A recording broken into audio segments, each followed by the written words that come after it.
Welcome to the show. I'm Danella. Here's what's happening now. Still inside our quarantine check-in.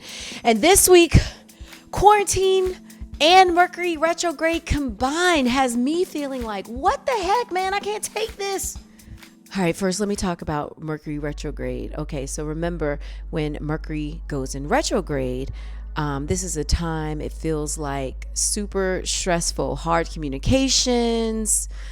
Oh man, everything feels like super slow, right? A lot of confusion. Well, anyway, this retrograde seems even more crazy because you have multiple planets. Almost every planet is in retrograde. Like, come on, guys. Yeah, Mercury retrograde started June 18th and it's over on July 12th. I think this one's going to be a doozy. So much stuff is going on. It's like, man, I'm trying to just communicate nicely to the people that I love, you know, be clear and understanding. Mercury retrograde is also a good time to, you know, tie up loose ends from the past, or let's say you started a project and maybe, I don't know, lost track of it, started doing something else. Well, this is the time that you can really go back and put the finishing touches on something that you've already started so that you can actually complete it. Great use of Mercury retrograde, right? But hard to do that when you have things like this happening in the world. To an African-American boy and his mother who were denied service at Uzo Bay in Harbor East over the weekend. Sorry, ma'am. The gentleman's already explained it to you. Okay, tell it to me again. You telling me we cannot eat here? So unfortunately, we do have a dress code. If you have some non-athletic shorts. But that white kid out there can't eat here with his tennis shoes on. Oh God, it just, as a mom, man, it's been hard for me to just shake this image out of my mind. You know, imagine you're a mother and you're going to a restaurant. And at first when I saw the headlines, like, you know, it initially just said that restaurant wouldn't let in a customer because of a dress code. Well, then I'm watching a video and I'm like, wait a second, a child? Look at him, a child wearing what kids wear, comfortable athletic clothing in summertime.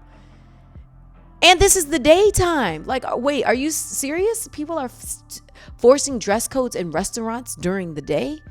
And children? And then to make it worse, when she pans out and you see the other little kid wearing a similar outfit, and the only difference is the color of their skin.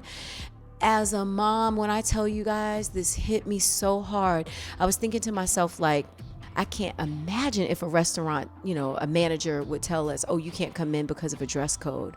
Are you kidding? A child? And there's another child dressed the same way. The fact that this woman did not escalate, I was really proud of her, because you could tell she was angry, hurt, and rightfully so, has to defend her child. But she did it in a way that, I mean, oh God, I gotta calm down. It makes me so angry even just thinking of possibly being in that moment. It's a difficult rope we have to walk, specifically as people, but more specific to me as a Black woman, a tight rope, because it's like, oh, you don't want to be the angry Black woman. And it's unfair because she had every right to be angry. So now let's talk about the restaurant a moment. This is in Baltimore. The restaurant is Uzo Bay. That's right. Take a look. Uzo Bay. In case you're trying to dine out somewhere. I will say they've since fired the manager. But let's think about how restaurants run. Take a step back. If you're an owner and you're not running your own restaurant, you still have managers there. And their job is to represent you when you're not there. And the owners of this restaurant, ultimately, they're part of the Atlas Restaurant Group. Those are the owners. They own several restaurants. Again, one of them being Uzo Bay. But now that person has been fired, and I'm sure they are fired because of the public outcry. I mean, this is ridiculous. And here's what their statement said from the Atlas Restaurant Group. Today, we learned of an incredibly disturbing incident that occurred at one of our restaurants in Baltimore, Uzo Bay. We sincerely apologize to Marcia Grant, her son, and everyone impacted by this painful incident. This situation does not represent who or what Atlas stands for. Now, I wonder if we ask old boy, the manager, if he would agree.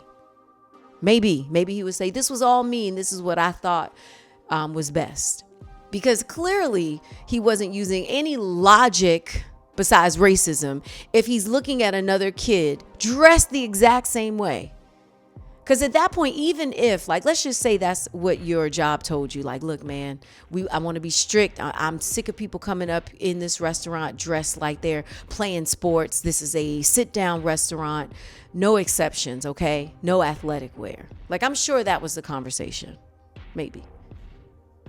In my best case scenario. And let's say this guy's a stickler. Okay, no athletic wear. But somehow this other kid gets in. Maybe he didn't know. Let's make it the best case scenario. Still, the moment that he looks at that other boy and the mom is like, look at this guy's face. What does he do? Ma'am, sorry you feel that way. No athletic wear, right?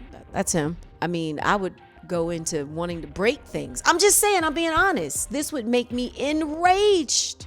You mean me and my child, my minor child, can't eat here because of the way he's dressed?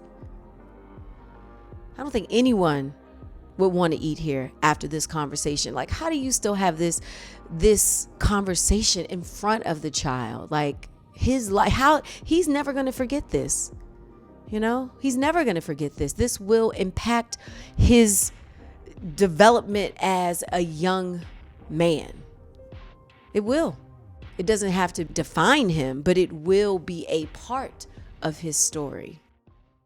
And I just hope that it becomes a part of the story that makes him stronger and more confident, and know that it's not him, that incident was not about him, but about what needs to change in the world that we live in. So I'm trying to just deal with Mercury Retrograde. Oh no, it's more than that. We still have to deal with the pandemic and idiots like this. But all jokes aside, man, I did want to check back in and let you guys know how the secret Hawaiian prayer for forgiveness is going. It's been a couple weeks now since I've been doing it. If you missed that episode, this is in relation to, if you have any kind of relationship that you want to heal. Apparently you say these 4 statements and it'll help bring some resolution. So I have been using it in relation to my biological father who passed, just, trying to see how this healing thing is going to work. The statements are this, just to recap, it is, you see the person that you have the issue with. I don't know if anybody has done it with a person that's died before, but I said, hey, why not? Let's give it a shot. It's still a relationship. It's still a real relationship. So I'm trying it with my deceased biological father. But you could, if you wanted to try it, with any kind of relationship that turned out negative. So any complicated relationship, what you do is you think about the person and you say, I'm sorry. Please forgive me. Thank you. I love you. So, does it work? All right, next week, when you join me, I'll give you the real deal on the effects of the secret Hawaiian prayer. Because with so much going on, we have to do the best that we can at healing relationships while we can. If you want to connect on social media, you can find me at DanellaNOW. Thanks again for joining the show. I'll see you next week.